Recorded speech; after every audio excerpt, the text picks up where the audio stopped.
Pearl Jan Frances Pinson was a lively teenager with a contagious laugh and a compassionate heart. Described by those who knew her as a typical adolescent, she attended Jesse Bethel High School in Vallejo, California, when she disappeared one spring morning. Pearl enjoyed skating, makeup, the band Guns N' Roses, and being outdoors. On the morning of May 25, 2016, shortly before 7 a.m., 15-year-old Pearl headed to her nearest school bus stop. During her walk, Pearl reportedly encountered a Hispanic man wearing a black hoodie, with whom she became embroiled in a dispute. The man allegedly produced a firearm and forcibly dragged her into a waiting vehicle, as observed by witnesses.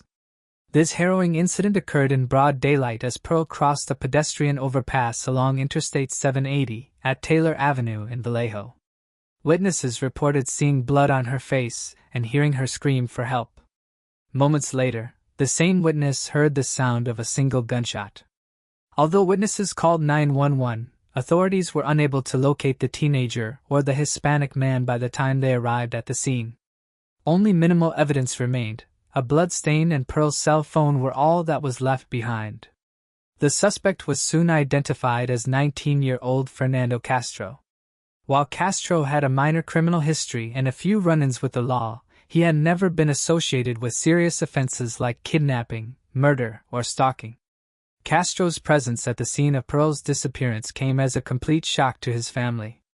Initially, there was speculation that the two might have known each other, and that Castro could have been Pearl's boyfriend. However, investigators found no evidence linking them and could not establish any form of communication between the two. About 2.5 hours after Pearl went missing, Castro was seen driving near Sir Francis Drake Boulevard, close to the San Rafael Bridge in Marin County, California. Castro was spotted driving again the following afternoon.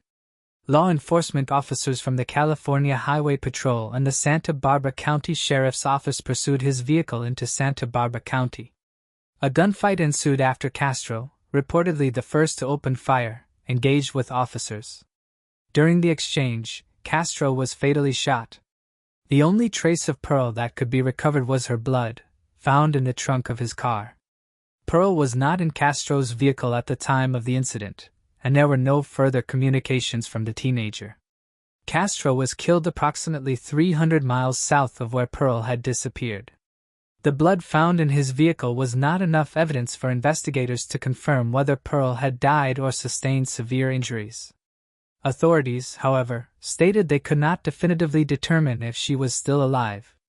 Given the time that has passed, it is not entirely impossible that Pearl is still alive, though it remains highly unlikely. Over the following year, there were 2 reported sightings of the teenager at the Pittsburgh BART station, but neither could be confirmed. A 2017 news report revealed that investigators had uncovered new evidence suggesting she might still be alive. Authorities initially suspected that Castro had traveled to Jenner, in Sonoma County, shortly after Pearl's disappearance.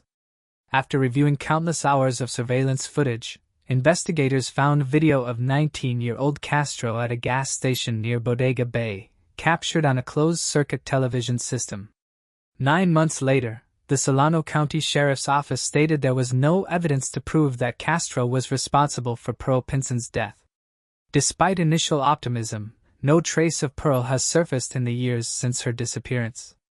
One of the leading theories in the case is that the missing teenager may have fallen victim to sex trafficking. Investigators have not found any evidence to support the theory that Pearl was a victim of sex trafficking. The lack of evidence suggests that Castro may have been the sole individual involved in the incident. However, Pearl's older sister, Rose, believes this theory could explain her sister's disappearance. In early 2021, Rose looked into an unverified sighting of Pearl, who would have been 21 years old at the time if still alive. Unfortunately, this lead ultimately came to a dead end.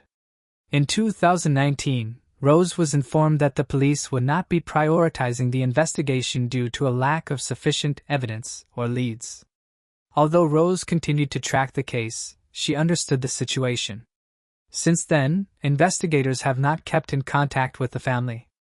Rose claims she has tried multiple times to reach someone but has been unable to get through. At the time of her abduction, 15-year-old Pearl Pinson was crossing a pedestrian overpass along Interstate 780, near Taylor Avenue, when she was taken by 19-year-old Fernando Castro. Before the kidnapping, there was no evidence to suggest that Pearl and Castro were in a relationship. Pearl is described as a Caucasian female with blue or green eyes and light brown hair, which had a green tint when she disappeared. She stood around 5 feet 3 inches tall and weighed approximately 130 pounds. At the time of her disappearance, she was wearing a black and white zip-up jacket, a gray sweatshirt, black leggings or sweatpants, and pink, black, and white Nike turf shoes. Pearl was also wearing a gray sweatshirt underneath her jacket and a black Raiders beanie hat. When she was last seen, she had a black and turquoise backpack with a Joker insignia on it. According to her Charlie Project profile, it's possible that Pearl may require medical attention for unspecified reasons. If she is still alive, Pearl would be 21 years old today. Fernando Castro, a Hispanic male, drove a 1997 four-door Saturn with a gold paint job, and his license plate number was 5XCD385.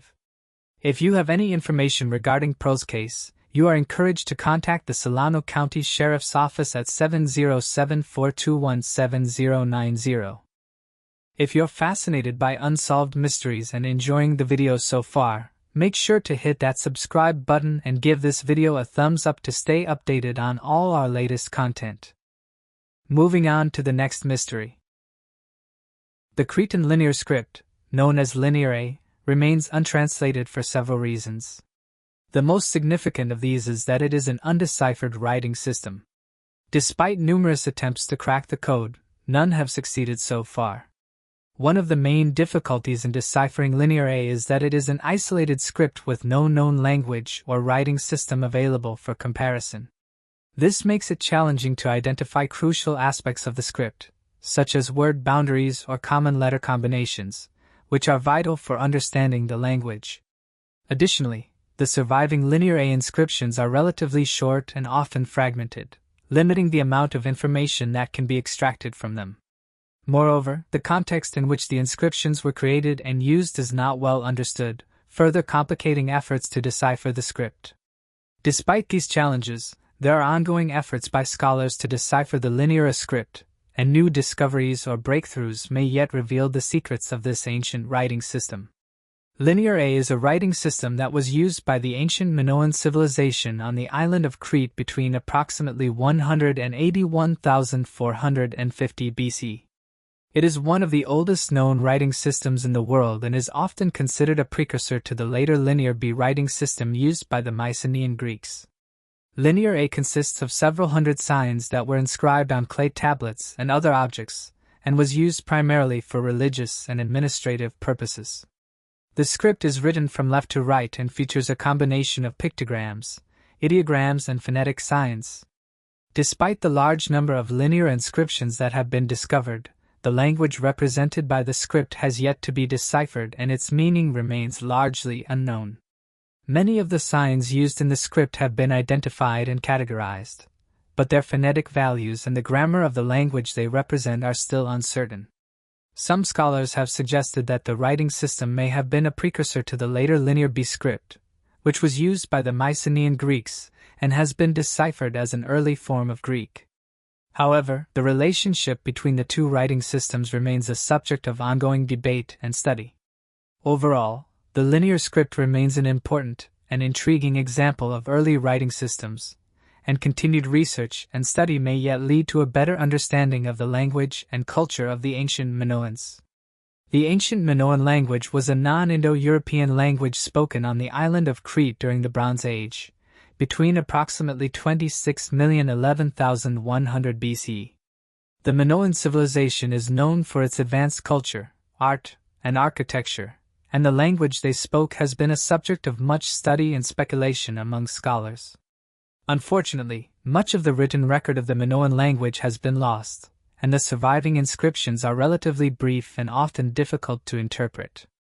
The Minoans used two writing systems known as Linear A and Linear B, with Linear A being used primarily for religious and administrative purposes.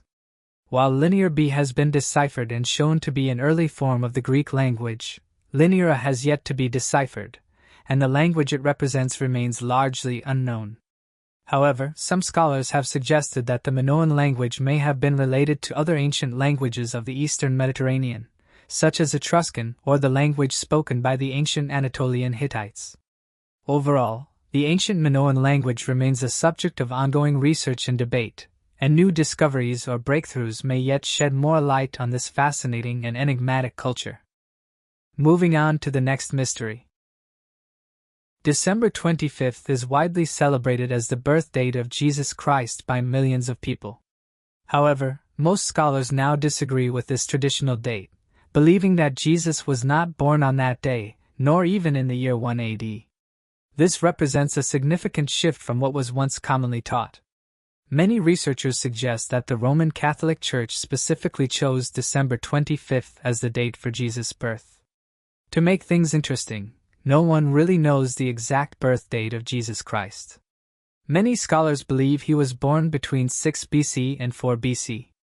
Recently, archaeologists have come across what they think is the earliest depiction of Jesus Christ. This drawing was discovered in an ancient tomb in Egypt.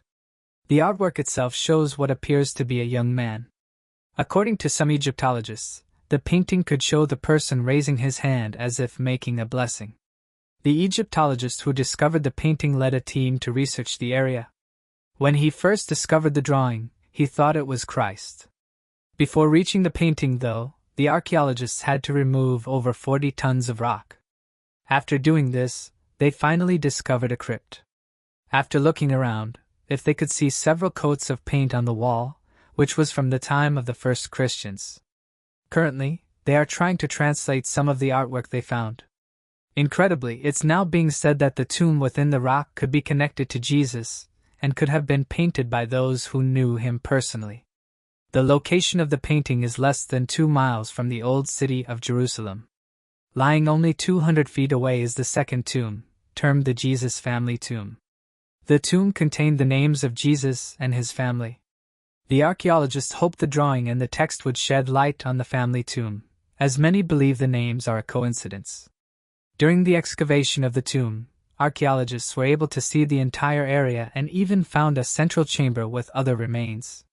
Some are saying this is one of the biggest discoveries in regards to Jesus. However, some are not entirely won over by this find. The drawing is quite faint, and this has led some people to suggest that it could depict anyone and that more proof is needed before we come to a conclusion. Some say that due to the area, findings like this would always be linked to Jesus. Regardless of whether this painting depicts Jesus, it's still an incredible find. Moving on to the next mystery. Between 1968 and 1971, it is estimated that over 1 million Egyptians, along with numerous foreigners, witnessed a glowing female figure atop the roof of St. Mary's Coptic Church in a suburb of Cairo.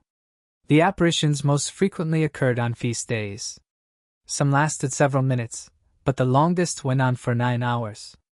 Many witnesses recall Mary holding an olive branch, a symbol of the peace that was so desperately needed in the Middle East.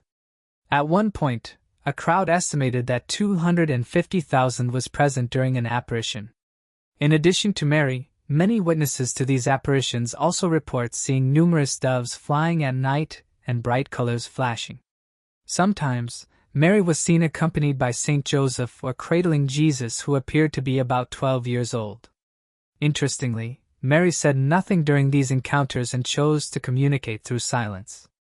Disturbed by the growing crowds, Egypt's authorities and police ordered an investigation of the unusual events. However, they could find no lighting, projectors, or any devices necessary to pull off such a hoax. A 15-mile radius of the church was searched, and they couldn't come up with any answers. Egyptian newspapers published numerous photos of the alleged apparitions, and Egyptian television broadcasted video footage. Whether you believe these sightings or not, you can't ignore the sheer volume of people that witnessed them.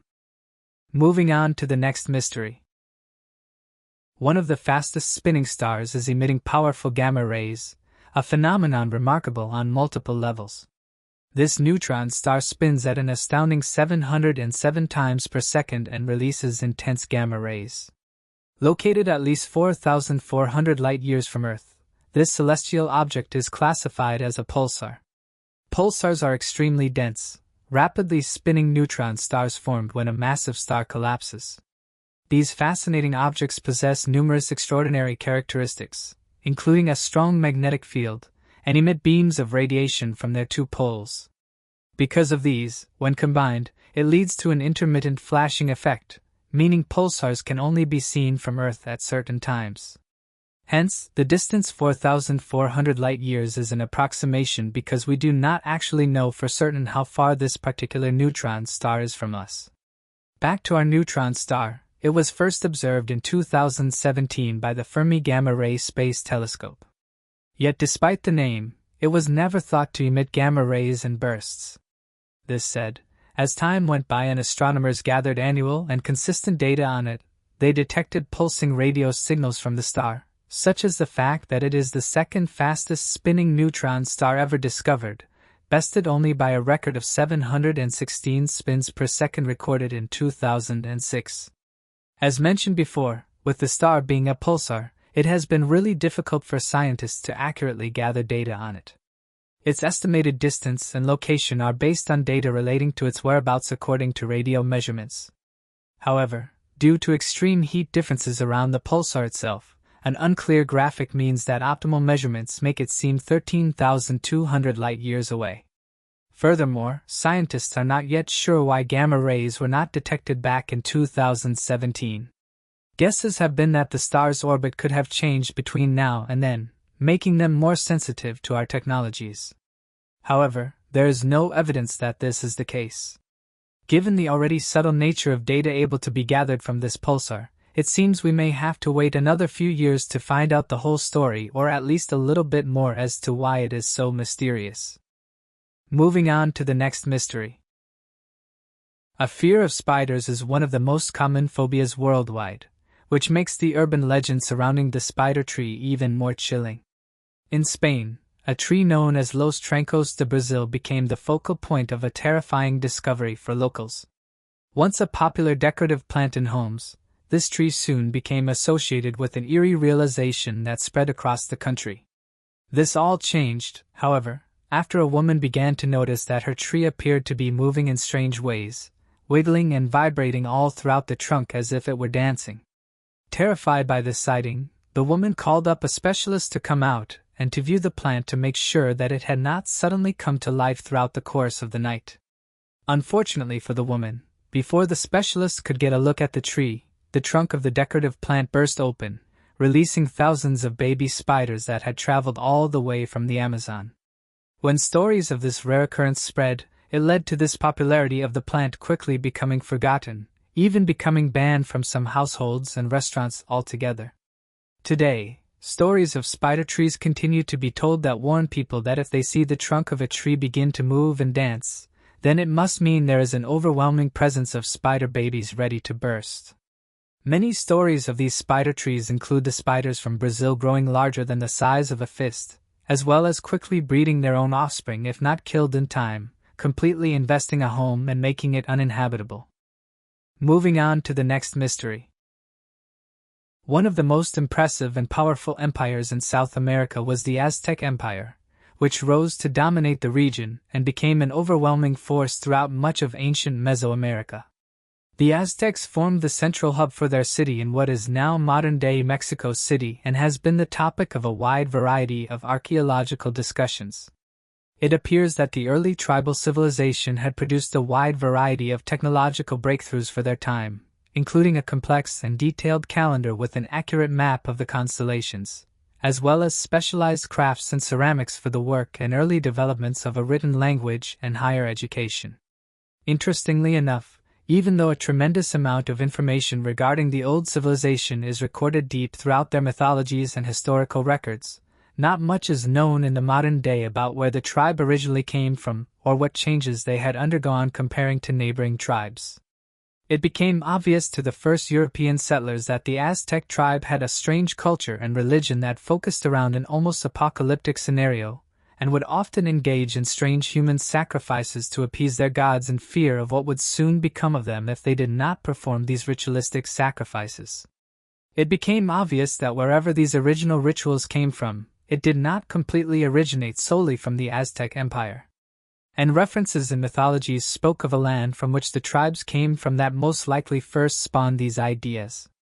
The land was known as the Lost Land of Aslan, which was said to have been the home to 7 different tribes that arose from the city known as the Place of 7 Caves. Each of these underground caves helped the different people in a safe and secluded location until they emerged into the world and became separate tribes and empires on their own, which seems to be eerily similar to the function of an underground bunker of some kind. Due to the mythologies ranging from each tribe regarding the origin land and where it could possibly be located, no one has been lucky enough to find it. And this wild goose chase has led many to believe that perhaps it is nothing more than a religious origin story with no basis in historical fact. Until more can be discovered and additional translations of the mythologies can be found, it appears these cities and lands will be locked away, impossible to find underground. Moving on to the next mystery. Pamela Shelley was shot in the head in her bathroom at 5:15 p.m. on January 6, 2001.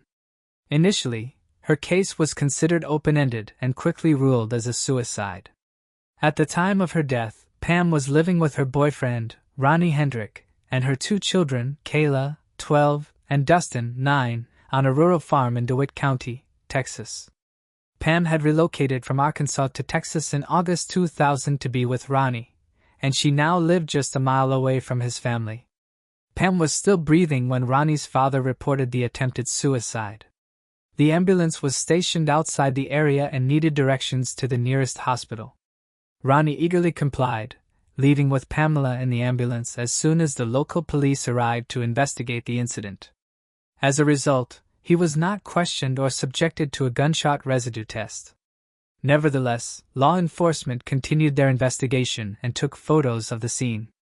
On the bathroom counter, investigators found the .32 caliber handgun Pam had used, along with its holster, a single bullet, and blood stains. They examined the area and spoke with the Hendrick family, who were present at the scene. The family stated that Pam had been suicidal, explaining that she wanted to return to Arkansas because her daughter wasn't happy in Texas, which they suggested might have contributed to her actions. They also mentioned that Pam had a family history of suicide, noting that her sister had taken her own life in the years prior. The Hendrick family specifically blamed 12-year-old Kayla, describing her as a difficult student, but the investigating officers found no evidence to support this claim. When they questioned Ronnie, who said he had been outside when the gunshot was fired, they were met with more inconsistencies. He stated that he found Pam on the floor when he rushed inside and repeated the same story about Pam being upset and angry about having to leave Texas. Ronnie explained that if she didn't return to her home state, she would lose custody of her children. Meanwhile, in San Antonio, Pam passed away, and the medical examiner's autopsy determined that suicide was the immediate cause of death. The self-inflicted gunshot wound matched the damage to her temple. However, the investigating officers were not entirely satisfied with this conclusion and invited Ronnie Hendrick to take a polygraph test. He was scheduled to arrive at 2 p.m., but he missed both appointments. It didn't take long for the police to realize that Ronnie had fled, and they struggled to locate him. The case eventually went cold and was closed, only to be reopened in 2008, several years later. During this time, Ronnie resurfaced in DeWitt County and was incarcerated on charges of domestic abuse. An officer discovered that he had moved to South Dakota after Pam's death. When he was finally asked to take a polygraph in connection with his ex-girlfriend's case, he failed the test. It's important to note, however, that polygraph tests are notoriously unreliable. Still, the unfavorable result may have prompted Ronnie to change his story. After further interrogation, he admitted to 4 witnesses that he was not outside when Pam killed herself but was actually in the same room as her. In 2012, 4 years later, law enforcement teamed up with the TV series Cold Justice to raise awareness about the case. Although the show's crew didn't uncover any new forensic evidence, they did discover a wealth of additional information during their investigation. First, investigators discovered that there was no history of suicidal depression in Pam's family. They also learned that Ronnie Hendrick had a history of alcoholism and domestic violence, and he had previously come close to killing an ex-partner. However, the most revealing detail came when Pam's ex-husband, Jesse, was located. As Kayla's biological father, he told investigators that Pam had planned to return home to Arkansas the day she passed away, and the couple intended to reconcile and start a family again. Jesse clarified that Ronnie had taken the phone from Pam when she was speaking to him, and he told Jesse that the only way his girlfriend would return to Arkansas was in a pine box. Why Jesse didn't disclose this information sooner remains a mystery. It's possible that, due to his repeated run-ins with the law, he was in jail at the time of his interview. He had grown distrustful of authorities and didn't feel it was wise to come forward. In 2012, Ronnie Hendrick, then 41, was charged with a crime. However, there was one final obstacle to solving Pam's case. It became exceedingly difficult for authorities to assemble an impartial jury because cold justice had gained widespread media attention before the trial, which ultimately led to a mistrial. Despite this setback, there was still hope for the case. After the mistrial, Ronnie Hendrick ultimately pleaded guilty and agreed to serve 22 years in prison. Moving on to the next mystery. 9-year-old Christine Jessup lived in Queensville, Ontario, Canada. On October 3, 1984, Christine's mother and older brother, Kenny, went to Kenny's dentist appointment, leaving Christine alone at home, as her father, Bob, was incarcerated. When Christine's mother and Kenny returned home around 4 p.m., they discovered that Christine was missing. Although Christine was told to stay inside, her family initially assumed she had gone out to play and didn't panic right away. As time passed, however, they grew increasingly worried and called the police. Queensville, a small town with a population of around 600, was quickly alerted to her disappearance, and the search for Christine began immediately. A witness came forward, reporting that just before 4 p.m., he had seen Christine at a store buying gum. The police concluded that Christine's disappearance was likely an abduction after conducting a search of the area around her home. All of her relatives and acquaintances were questioned. One of the individuals investigated by the police was Paul Morin, Christine's neighbor. It remains unclear why the police focused on him, as he was in his 20s, lived with his parents, and had no prior criminal record suggesting any inclination toward kidnapping a young child. A police dog also showed interest in Paul Morin's car, which further drew the attention of investigators. Despite his strong alibi, the police continued to focus on him. Christine's body was discovered on New Year's Eve 1984, several months after her disappearance. It was found in a pasture about 25 miles from Queensville. She had been beaten and stabbed. Christine Jessup's case remained unsolved for several years, despite the discovery of male DNA on her pants. DNA testing was in its early stages in the 1980s, and there were limited ways to use it for criminal investigations. The DNA evidence was preserved for future use, but it wasn't until many years later that advances in forensic technology allowed investigators to make breakthroughs. In 2020, the DNA from Christine's clothing was finally matched to Calvin Hoover, a man who had lived near Christine at the time of her abduction. Hoover, who had died in 2015, was identified as the perpetrator. The revelation came after advancements in DNA analysis and the use of genealogical databases, bringing closure to a case that had remained a haunting mystery for decades. It seems there's some confusion regarding the case. Paul Morin was wrongfully accused and convicted of Christine Jessup's murder in 1992, after being subjected to intense police questioning and media scrutiny. During his initial trial, the prosecution presented dubious evidence and a statement from a jailhouse informant who claimed that Morin had confessed to the crime. The informant's testimony was later discredited, and Morin's defense raised doubts about the reliability of this evidence. In 1995, new DNA testing, which had become more reliable and widely used, excluded Morin as the perpetrator. This pivotal evidence led to his exoneration, and Morin was released from prison after serving 6 years for a crime he didn't commit. The true killer, Calvin Hoover, was not identified until 2020, when advancements in DNA analysis linked him to the crime. This new evidence helped close the case and bring justice to Christine Jessup, finally clearing Morin's name after years of wrongful conviction. In 1995, Guy Paul Morin's conviction was overturned after new DNA evidence emerged. The forensic analysis revealed that the DNA found on Christine Jessup's clothing did not match Morin's, effectively clearing his name. This was a significant turning point in the case, as it demonstrated the power of DNA technology in exonerating innocent individuals. Following the exoneration, Guy Morin was released from prison after serving 6 years for a crime he did not commit. His wrongful conviction was based on flawed evidence and a questionable jailhouse informant's testimony. While Morin was found not guilty, the true killer of Christine Jessup remained unidentified for many years. It wasn't until 2020, when further advancements in DNA testing and genealogical research were applied to the case, that the true perpetrator, Calvin Hoover, was identified. Hoover's DNA matched the evidence collected from Christine's body, providing closure to the case and revealing the tragic injustice that had been done to Morin. Additionally, he was awarded $1,200,000 for his wrongful conviction. This meant that after 11 years, the detectives were back to square one, and it would take another 25 years to solve the case. In October 2020, the Toronto police announced they had identified Christine's killer through genetic genealogy.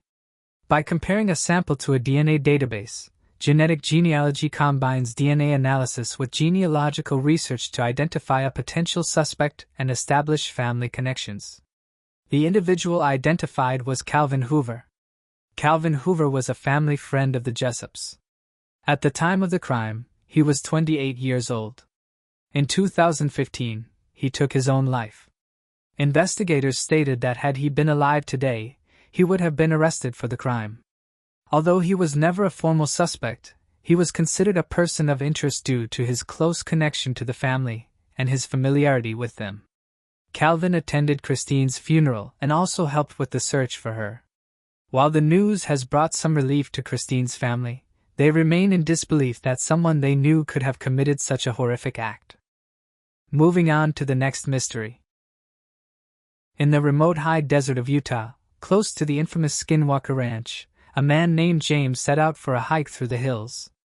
Describing himself as a curious individual, James had heard the legends of Skinwalker Ranch and the mystical creatures said to inhabit the area, but he was skeptical.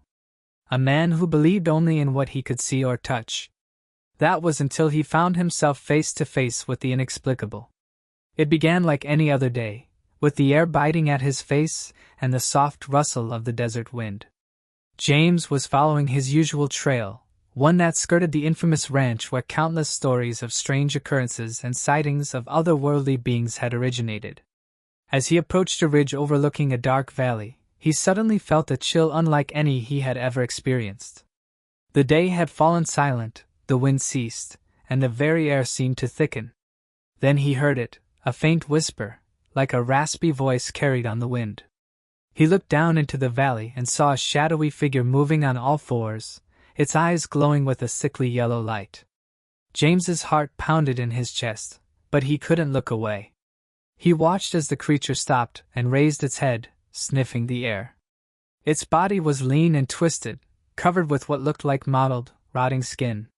Its face was a horrifying amalgamation of human and animal features. Suddenly it stood on its hind legs, its eyes fixed on James. He felt a cold terror grip him as those eyes bored into him, seeming to look right into his soul. It was as if the creature knew him, knew his thoughts, his doubts, his fears. Unable to move, unable to even breathe, James could only watch as the creature began to change. Its body twisted and contorted, its skin stretching and reshaping. The creature was now making its way towards him, its lips curling into a malicious grin. It spoke in a voice that was a distorted echo of James' own. With that, the creature turned and vanished into the darkness, leaving James frozen on the ridge. His mind reeling from what he had just witnessed. He stumbled back to his car and drove home in a daze. The image of that creature, that skinwalker, burned into his mind. He knew now that the legends were true, that there was a world beyond what he could see or touch. A world filled with mysteries and horrors beyond comprehension. Days turned into weeks, and James found himself drawn back to that ridge night after night, as if the skinwalker had left a part of itself in him. He would stand there, looking into the valley, half hoping, half fearing to see it again. But the creature never returned. And slowly, the terror of that encounter began to fade, becoming a haunting memory. James was left with more questions than answers. A changed man who had appeared into the unknown and had been forever marked by it. In the vast expanse of the Winter Basin in northeastern Utah, there lies a place shrouded in enigma and wonder, Skinwalker Ranch. Also known as Sherman Ranch, this 480-acre property has earned a reputation as one of the most paranormal hot spots in the world, captivating the imaginations of enthusiasts, researchers, and skeptics alike. Its eerie tales of strange phenomena have made it a subject of intense curiosity and debate, attracting countless investigations and becoming a focal point for those seeking to understand the mysteries of the unknown. The legend of Skinwalker Ranch dates back centuries to the native Ute tribe who considered the land to be cursed. According to tribal law, the area was inhabited by malevolent shapeshifters known as skinwalkers, capable of transforming into animals and inflicting harm on humans. With such a sinister backdrop, it's no wonder that the ranch has become a magnet for all things paranormal. The modern era of intrigue surrounding Skinwalker Ranch began in the 1990s when it was purchased by a Las Vegas businessman named Robert Bigelow, founder of the National Institute for Discovery Science. Under Bigelow's ownership, the ranch became a focal point for extensive scientific research and investigations into a wide range of unexplained phenomena. Witnesses have reported a plethora of inexplicable events at the ranch, from mysterious unidentified aircraft sightings and encounters with otherworldly beings to poltergeist-like activity, crop circles, and unexplained animal explorations. Among the most common sightings are strange lights in the sky, moving erratically and defying conventional explanations. Some have described seeing disc-shaped objects hovering in the distance, while others claim to have witnessed craft vanishing into thin air or submerging into the ground. These accounts have fueled speculation about mysterious visitations. One of the most compelling aspects of Skinwalker Ranch is the high number of witnesses who are credible and experienced, such as law enforcement officers, military personnel, and scientists. Their testimonies lend weight to the idea that something genuinely unusual may be occurring on the property. However, skeptics argue that many of these accounts can be attributed to natural phenomena, misidentifications, or exaggerations. The phenomenon at Skinwalker Ranch also extends beyond the skies, with numerous reports of eerie and unexplained occurrences on the ground. Witnesses have claimed to see shadowy figures lurking in the darkness, hearing disembodied voices, and experiencing feelings of being watched or followed. Some have described encounters with strange wolf-like creatures, reinforcing the legends of the malevolent skinwalkers. Various scientific investigations have been conducted at the ranch to try and unravel its mysteries. The National Institute for Discovery Science, under Bigelow's direction, spent years collecting data, setting up surveillance equipment, and conducting studies to document strange occurrences. Critics argue that the lack of publicly available scientific data and the selective release of information have cast doubts on the legitimacy of the research conducted at Skinwalker Ranch. In 2016, the ownership of the ranch changed hands again, with real estate mogul Brandon Fugal acquiring the property. However, Fugal took a more secretive approach, limiting access to the site and keeping a tight lid on ongoing investigations. Brandon Fugal is not just the owner, but also the executive producer of The Secret of Skinwalker Ranch. This move has only intensified the aura of mystery surrounding the ranch. Deep within the heart of Navajo folklore lies a chilling tale that continues to send shivers down the spines of those who hear it, the legend of the Skinwalker. In the Native American tradition, the Skinwalker is a malevolent witch capable of shape-shifting into animals and harnessing dark powers to inflict harm on others. This haunting legend has endured for generations, serving as a cautionary tale and a source of fear and fascination. According to Navajo beliefs, the Skinwalker is a powerful practitioner of the witchery way, an ancient and forbidden form of magic. It is said that these individuals, usually witches or shamans who have chosen the path of darkness, can transform into any animal of their choosing. From wolves to owls, bears to coyotes, the skinwalker can assume the form of the animal they desire, granting them supernatural abilities and enabling them to wreak havoc upon their victims. The methods used by a skinwalker to achieve their shape-shifting abilities are deeply disturbing. Legend has it that they may don the pelts of the animals they wish to become, a process that requires a sinister ritual and unspeakable acts. By wearing the skin of the animal, they are believed to gain not only its physical form, but also its traits and attributes. This transformation allows them to move with stealth and strike fear into the hearts of those who dare cross their path. The powers of a skinwalker extend beyond shape-shifting. They are believed to possess a range of dark abilities. Some tales describe them as being able to control the minds of their victims, causing them to fall ill or suffer from unexplainable ailments. Others speak of their ability to curse people, livestock, or crops, bringing misfortune and despair to those who incur their wrath. The origins of the skinwalker legend are rooted in a mix of cultural beliefs and historical events. The concept of shape-shifting is prevalent in numerous indigenous cultures around the world, often linked to spiritual practices and a deep connection to nature. For the Navajo, the concept of witchcraft and witches has been a part of their traditions for centuries, and stories of malevolent practitioners have been passed down through generations. The fear of encountering a skinwalker has been deeply ingrained in Navajo culture, leading to various precautions and rituals to protect against their malevolence. Navajo people avoid discussing skinwalkers at night, believing that speaking their name can attract their attention. Additionally, some believe that the power of the skinwalker lies in their eyes, and meeting their gaze can be a dangerous and even deadly encounter.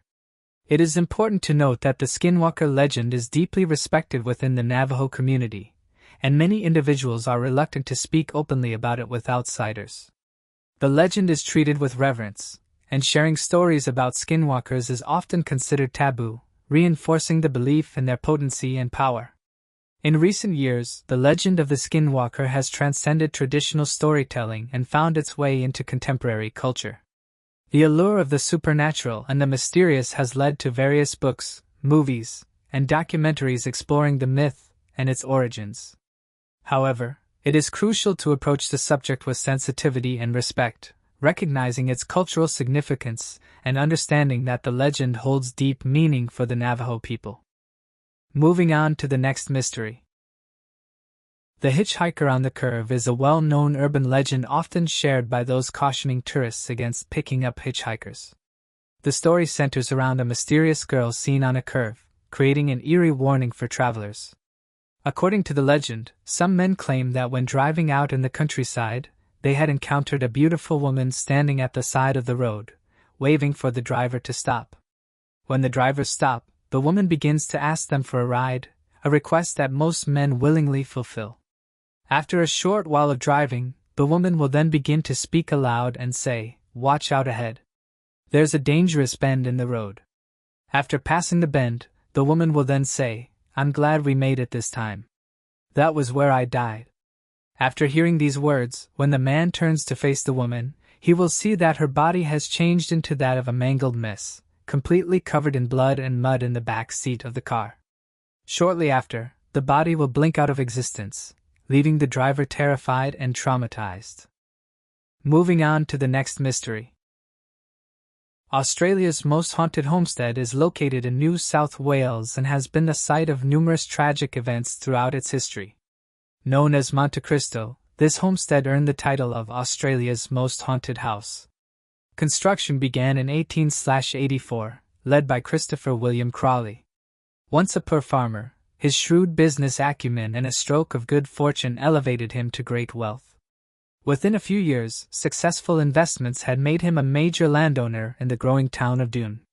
He soon became a prominent figure in the local community, desiring a home that would reflect his newfound status. The beautiful Monte Cristo homestead must have fulfilled his expectations and more. Renowned for its social gatherings and parties, it appeared to be a happy home. Occupied by the Crawley family until 1948, the property was left empty for the next 15 years. The contents of the house was sold off, and a succession of caretakers failed to care properly for the building. Eventually, the building was left vandalized and abandoned. In 1963, it was bought by Reginald and Olive Ryan. The couple restored the house to its former glory and occupied it as their home before opening their haunted house to the public. To the outside world, Christopher William Crowley and his wife appear to be pillars of society. Behind closed doors, there's a suggestion that Crowley and his wife were not the idle citizens they pretended to be. Mr. Crowley is suspected of impregnating 2 of his mates, and stories tell of him treating people bad. But 100 years later, it's difficult to confirm whether these rumors are true. Crowley himself died in 1910, leaving his widow behind. Mrs. Crowley went on to live in the house for another 23 years, rarely leaving her home to venture to the outside world. The Monte Cristo homestead is said to be haunted by up to 10 troubled souls and poltergeists. Some remain unidentified, but others have a very strong link with the house and can be traced back through its troubled history. Mrs. Crowley is believed to be one of the most powerful presence at the house. Virtually a recluse after death of her husband, she confined herself to the limits of her home. Despite being a committed Christian and converting a room in a house to a chapel, Mrs. Crowley is rumored to have a cruel and unkind nature. Dressed in black and carrying a silver cross, her presence is often seen and felt. Upset Mrs. Crowley and you'll incur her wrath. Visitors to the Monte Cristo homestead have felt themselves pushed out of rooms which she haunts. Others have heard an unhappy spirit weeping. Harold Steele was the son of one of the mates in the Crowley household.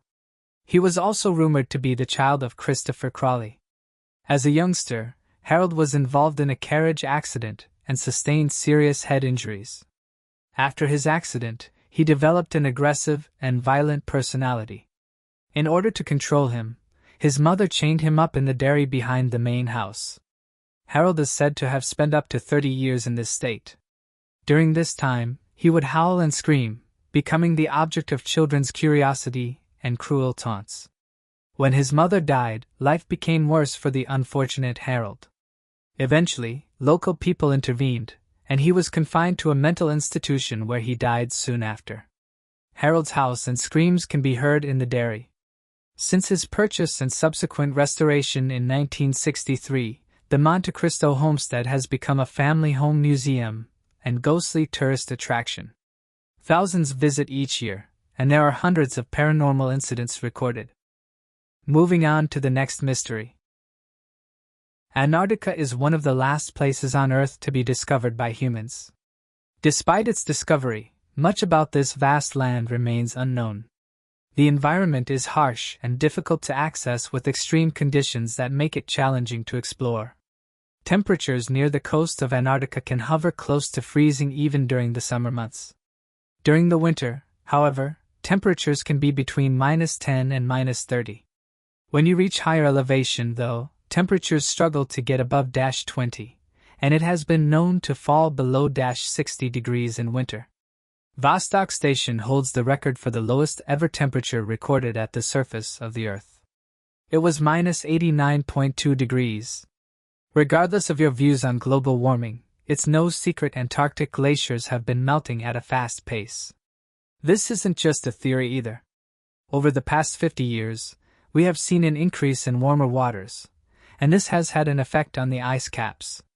Photographs have been presented, which shows how much of the ice has vanished. Researchers have said that between 1979 and 1989, the Antarctic lost over 40 billion tons of melting ice.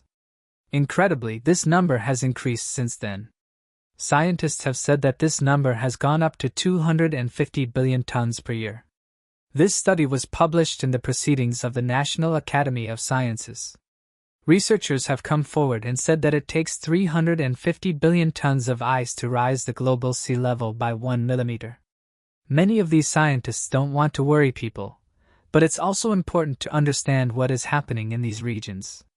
The oceans cover 71% of the Earth's surface and contain 97% of the Earth's water.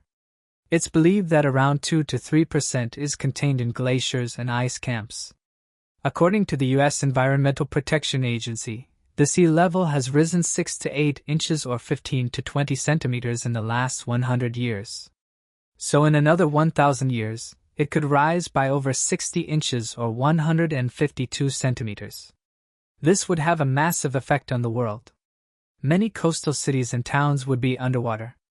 In the last few years, flooding has become a major problem all around the world. One of the places being hit the most are some of the areas of the United States. According to NOAA, it's projected that high flooding around the American coastlines this year will surpass typical levels of flooding by around 60%. This has scientists worried as it wasn't thought it was going to be this high. Within the next 30 years, it's been estimated that around 300,000 homes in the country with a combined value of $117,500,000,000 are likely to be risk of chronic flooding. Moving on to the next mystery. Casey Black was born on October 14, 1946. Before her murder, she was married to her high school sweetheart, Earl Black. They had one daughter, Heidi Miller, who later married and had several grandchildren. Casey was deeply involved in the lives of her daughter, 6 grandchildren, and her newest great-grandchild before her tragic death. Casey Black's first grandchild had just arrived in Chile to begin serving a mission for the Church of Jesus Christ of Latter-day Saints. She also had another great-grandchild on the way. Sadly, she would never live to meet her second great-grandchild due to the tragic events that unfolded. On November 30, 2010, Casey was murdered in the small bookstore she owned on her property in South Salt Lake City, Utah. She had been beaten and stabbed before her husband, Earl, returned home late that night from a conference meeting. Earl immediately called 911 for help. After conducting an initial investigation, detectives concluded that the murder was a senseless, impulsive act and that Sherry Black did not know her killer. The South Salt Lake Police Department launched a thorough investigation and asked neighbors if they had noticed anything unusual. As is common in such cases, Earl Black spent a significant portion of the evening being questioned at the police headquarters while the investigation continued. Detectives from the South Salt Lake Police Department, along with crime scene responders from the Utah Bureau of Forensic Services Laboratory System, thoroughly examined the scene for clues. They also interviewed residents and business owners, reviewed security footage from nearby cameras, and searched the building for evidence. During the investigation, they discovered that the murderer had been injured during the act, leaving his blood on a door frame. This blood was collected and sent for forensic analysis, resulting in a DNA profile. This profile would prove crucial a decade later in solving the cold case of Sherry Black. The DNA profile was uploaded to the Combined DNA Index System, CODIS, and was checked against the database weekly in hopes of finding a match. Unfortunately, no match was ever found. This suggested that either the criminal had never been caught and had his DNA properly collected during an arrest, or he had never committed a crime in a location where his DNA could be left at a crime scene. The absence of any signs of robbery at the scene added to the mystery for the police. The bookstore contained thousands of books, and Sherry had kept an inventory in her mind. Authorities speculated that the theft of a rare book might have been the motive, but proving this theory was challenging. The cash registers still contained money, and several valuable items that could have been stolen were left untouched. Investigators also interviewed Sherry's family to discern what might have been left behind by the offender and what belonged to Sherry. Sherry Black's sister, Debbie Way Casey, mentioned that Sherry and Earl had been married since high school and had a very strong relationship. Neighbors described their home as always peaceful, with the couple being well liked by everyone. According to her brother, most of Sherry's business operations were centered around selling books online. He never heard her mention any problems with her business or personal relationships. There was nothing in Sherry's life or career that would suggest she was at risk of becoming a victim of such a violent crime. Sherry was known to be quiet, and people often described her as such. She was also known for being humble, gentle, and amiable, with a deep knowledge of books and success in her field. Kurt Bench, a colleague in the bookstore industry, said she had a strong reputation for honesty and integrity. In February 2011, a year after Sherry Black's murder, the Black family and the South Salt Lake Police Department sought help from the nonprofit Vidic Society, which offers expert advice on homicide investigations.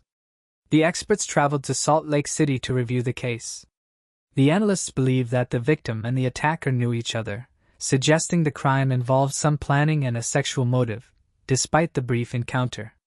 They also speculated that the perpetrator was a younger resident of the neighborhood, likely no older than 19.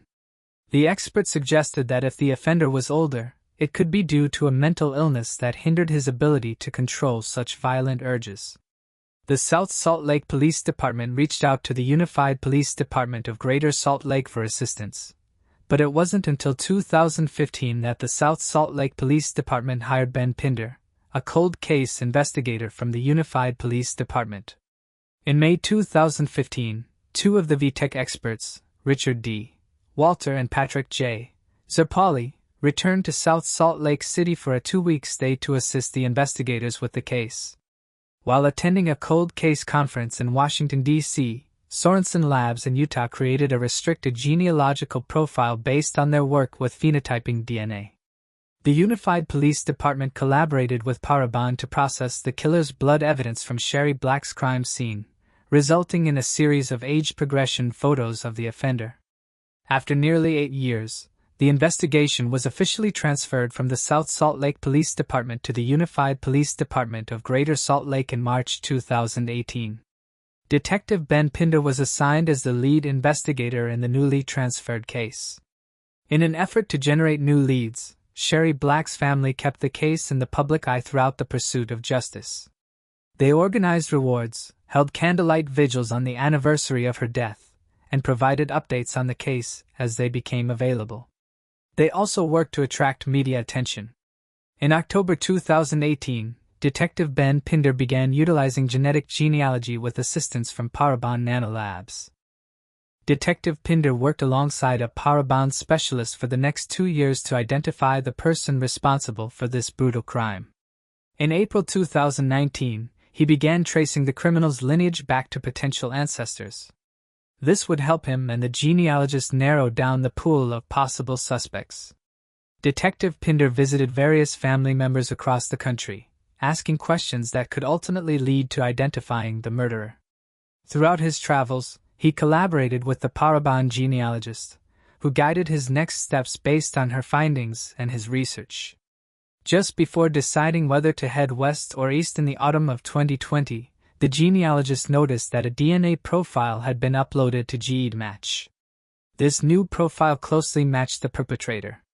The woman Pinder spoke with in Sacramento, California, turned out to be the crucial lead investigators had been seeking in Sherry Black's case. Encouraged by the genealogist, Detective Pinder flew to Sacramento to meet her. Upon arrival, she welcomed him into her home. She also gave Detective Pinder permission to collect a DNA sample from her for analysis. When Pinder met her, her adult son was at home. Pinder spoke with him and inquired if he knew anything about a child from his past. The man mentioned that, years ago, a woman had suggested he might be the father of her child, but the matter was never resolved. He consented to a DNA test as well. Detective Pinder was confident that he had finally found the correct match after carefully piecing together the puzzle. Once it was confirmed that the Sacramento man was Sherry Black's biological father, he presented the evidence to the Utah Bureau of Forensic Services laboratory system. Using this information, he was able to track down the murderer. To confirm a match between the crime scene samples and the suspect, the offender's DNA needed to be legally obtained. Law enforcement secretly gathered the sample, and the results they had been seeking for a decade were finally achieved. As a result, in October 2020, Adam Durbaro, 19 years old at the time of the murder, was apprehended and charged with the crime. When asked about his actions, Adam Durbaro replied, "I went into the bookstore. I had absolutely no intention of doing anything. It was a bookstore. Books are something I love." Sherry Black's grandchildren spoke to the judge following Adam Durbaro's arrest, expressing the profound pain they had endured due to his actions and the lasting impact of losing their grandmother. They explained that her death caused immense grief for their mother and grandfather as well. They requested that Durbaro be sentenced to life without the possibility of parole, emphasizing that they were no longer willing to live in fear of where their grandmother's killer might be. One grandchild stated, "I've had to live without Sherry for 11 years. One of Sherry Black's grandchildren shared, "Never again will my life be the same. As everyone has said, she was kind and lovely. What a wonderful lady she was, but she's not with me anymore. Instead, I remember finding her when I got home. That's all I have left." Adam Durbaro avoided trial by pleading guilty a year later, as confirmed by Earl Black's testimony in court. 4 months later, he was sentenced to life in prison without the possibility of parole. Thanks for watching. I hope you enjoyed exploring these intriguing unsolved mysteries with me. If you found the video fascinating, don't forget to give it a thumbs up and subscribe to Unsolved Mystique for more deep dives into unsolved mysteries. Your support helps me bring you more compelling content.